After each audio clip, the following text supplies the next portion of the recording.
Hey, my name is Christian Bassnight, and you're watching Grand Slam Tennis News Today. The 2023 Western and Southern Open is already underway on the men's side, but that still doesn't mean that I can't preview the draw and make some predictions. Taking a look at the projected quarterfinals here, Carlitos could play Casper Ruud, TSITSIPAS versus Rublev, Rune and Medvedev, and then center Djokovic. Carlitos' section is kinda so-so, but the potential third round matchup with Tommy Paul is the obvious first really true big threat for the Spaniard.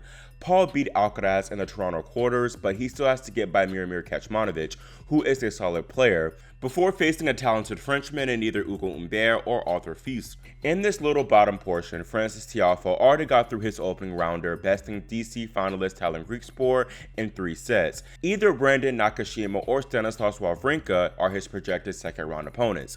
Wawrinka hasn't played a summer hardcourt tournament yet, but he reached the finals in Umag a couple of weeks back.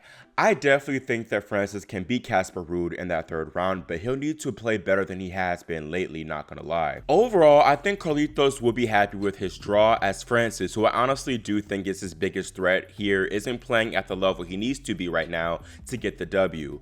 Obviously, Tommy Paul beat Carlos last week, but besting the Spaniard twice in a row is a major ask, and if they play again here, Alcaraz is going to be out for blood. Ruud isn't going to be a threat in my opinion due to the conditions seemingly not favoring the 5th seed here in Cincy, so I'm going to go with the favorite Carlitos to take this section. 4th seed Stefanos Tsitsipas' section is next to look at, and the Greekman has a tricky opener in flashy young American Ben Shelton, who took down his good friend Chris Eubanks in round 1. Ben looked better in Toronto last week when he pushed Alcaraz in 2 tight sets, but I'm not sure that he has the overall consistency to be a top player of Tsitsipas' caliber. We could be on course for a rematch of last year's finals in the 3rd round here, as defending champion Borna Coric resides.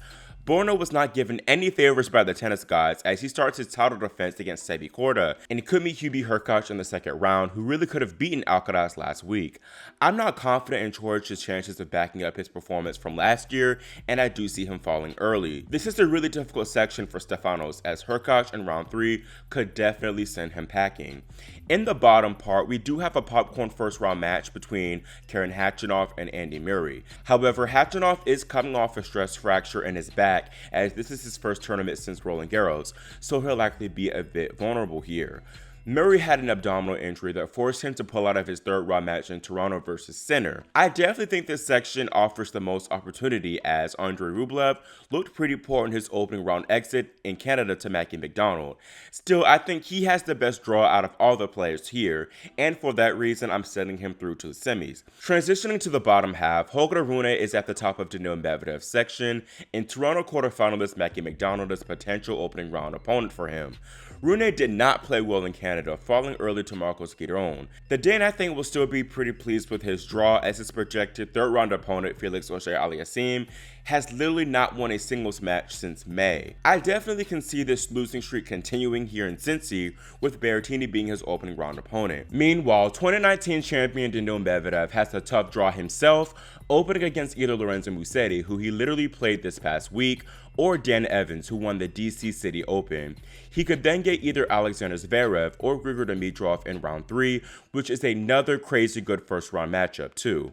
Daniil is obviously one of the best hardcourt players in the world, but even this draw seems a bit too tough for him, although it very well could open up. Because his draw is more advantageous, I'm picking Rune to progress to the semifinals. Lastly, 2-time champion Novak Djokovic plays his first tournament since the Wimbledon final, and despite what Twitter says, his draw is pretty favorable. Toronto semifinalist Alejandro Davidovich Fokina is a potential opening round opponent for the Joker, and the Spaniard has beaten him before and tested him a bit at the Roland Garros encounter this year.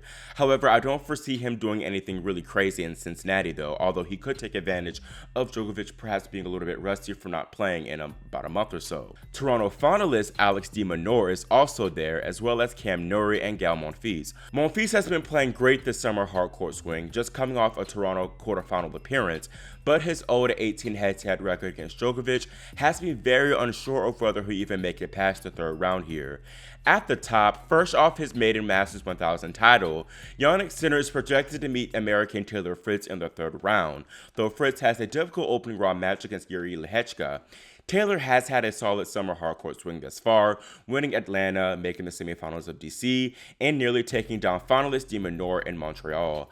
I am leaning a bit towards Taylor there to take that one, but know that's going to be my pick to progress to the Final Four. Looking at my predictions, I have Alcaraz and Rublev in the semis, with Andre moving on to the final. Then between Rune and Djokovic, I'm picking Novak, and then I choose Andre to take the whole title. I'm not going to go that far deep into explaining my picks, but I think it'll take Carlitos another tournament or two before he hits his full stride again. Same with Novak. I was going to pick him to win the tournament at first, but then I remember that this is literally his first tournament in a minute, and he generally needs a few tournaments before he's back to 100%.